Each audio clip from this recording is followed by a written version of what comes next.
இந்த புது வருஷத்தின் தொடக்கத்தில் நம்ம கிட்ட யார் யார் கோழி குஞ்சு வாங்கியிருக்கா அப்படின்றத பார்க்கலாங்க. ஃபார்மில் முடிஞ்ச அளவுக்கு நேரில் வந்தவங்க எல்லாமே நேரில் பார்த்து வாங்கிட்டு போயிட்டாங்க.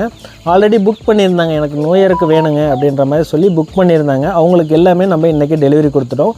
யார் யாருக்கு எவ்வளோ குஞ்சு கொடுத்துருக்கோம் அப்படின்றத பார்க்கலாங்க. சென்னைக்கு 5, திருச்செங்கோடுக்கு 12ங்க, கோயம்புத்தூருக்கு 60 அப்படின்னா 50 + 10, அவினாசிக்கு 5, கோயம்பேடுக்கு 5, தஞ்சாவூருக்கு 5, தாராபுரம் பழனி தாராபுரம் அவங்களுக்கு வந்து 12 அப்படின்றது எல்லாமே 10 + 2 குஞ்சுங்க. அந்த ஆஃபர் போயிட்டுருக்கு. அடுத்தது பார்த்திங்கன்னா பெங்களூருக்கு 5, கோயம்புத்தூருக்கு 12, தருமபுரிக்கு 12, இது போல் மொத்தம் ஒரு 150 குஞ்சு நம்ம டெலிவரி கொடுத்துருக்கோம். இந்த புது வருஷத்தில் நம்மக்கிட்ட கோழி வாங்கின எல்லாத்துக்குமே ஒரு வாழ்த்துக்கள்ங்க. ஏன்னு பார்த்திங்கன்னா போன வருஷத்தில் நம்ம கோழி வளர்த்தணும் அப்படின்னு முடிவு பண்ணியிருப்போம். அமௌண்ட் இல்லாமல் இருந்திருக்கலாம், அப்படி இல்லைனா சிக்ஸு வளர்க்குறதுக்கான இடம் தோது இல்லாமல் இருக்கலாம். அடுத்தது பார்த்திங்கன்னா நம்மளுக்கு அதுக்கான டைம் இல்லாமல் இருந்திருக்கலாம். எத்தனையோ காரணங்கள் இருக்குது. ஆனால் அந்த எத்தனையோ காரணங்கள் இருந்தாலும் நம்ம புது வருஷத்துலேருந்து நம்ம கோழி வளர்த்துடணும் அப்படின்னு முடிவு பண்ணி நம்ம ஃபார்முக்கு வந்தவங்களுக்கும் நம்மக்கிட்ட வந்து டெலிவரி வாங்கினவங்களுக்கும் எல்லாத்துக்குமே ஒரு வாழ்த்துக்கள். ஏன்னு பார்த்திங்கன்னா இந்த புது வருஷத்தில் ஒரு இன்வெஸ்ட்மெண்ட் பண்ணியிருக்கோம்.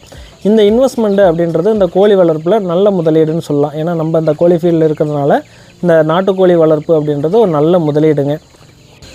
உங்களுக்கு கோழி வளர்க்கணும் அப்படின்ற ஒரு ஆர்வம் இருந்தால் போதுங்க. அந்த ஆர்வத்தில் நம்ம பங்கு எடுத்துக்கிறோம். ஏன் அப்படி சொல்கிறோம் அப்படின்னு பார்த்திங்கன்னா நம்மளும் அந்த ஒரு சின்ன ஸ்டார்ட் அப்லேருந்து வந்ததுனால நம்மளுக்கு யாரும் சொல்லித்தரல. அதாவது பார்த்திங்கன்னா நோய் மேலாண்மை தெரியல, எப்படி வளர்க்கணும்னு தெரியல, அடுத்த கட்ட முயற்சிக்கு எப்படி வரணும்னு தெரியல அப்படின்றதெல்லாமே நம்ம வந்து அதுக்கு கொஞ்சம் கொஞ்சமாக கற்றுக்கிட்டு வந்தோம். நம்ம அந்த கற்றுக்கிட்டு வந்ததுனால யாருக்கிட்ட கேட்குறது என்னன்றது நிறைய சந்தேகங்கள் இருக்கும். உங்களுக்கு கோழி வளர்க்கணும் அப்படின்ற ஆர்வம் இருந்தால் போதும் நம்ம வந்து கைட் பண்ணிக்குவோம். அதாவது நம்மக்கிட்ட சிக்ஸ் எடுத்தால் சரி, அதுக்கப்புறம் நம்ம எப்படி வளர்க்கணும் பெரிய கோழி வரைக்குமே நம்ம கைட் பண்ணிக்கிறோம். அதனால் உங்களுக்கு கோழி வளர்ப்பில் எந்த ஒரு சந்தேகமாக இருந்தாலும் நம்ம ஃபார்முக்கு காண்டாக்ட் பண்ணலாங்க. உங்களுக்கு தூய பெருவடையில் கோழி குஞ்சுங்க வேணும் அப்படின்னா நம்ம ஃபார்மை காண்டாக்ட் பண்ணுங்கள். நேரில் வந்து பார்த்து எடுத்துக்கலாம். அப்படி இல்லைன்னா டிரான்ஸ்போர்ட்டும் பண்ணிகிட்டு இருக்கோம். நன்றி, வணக்கம்.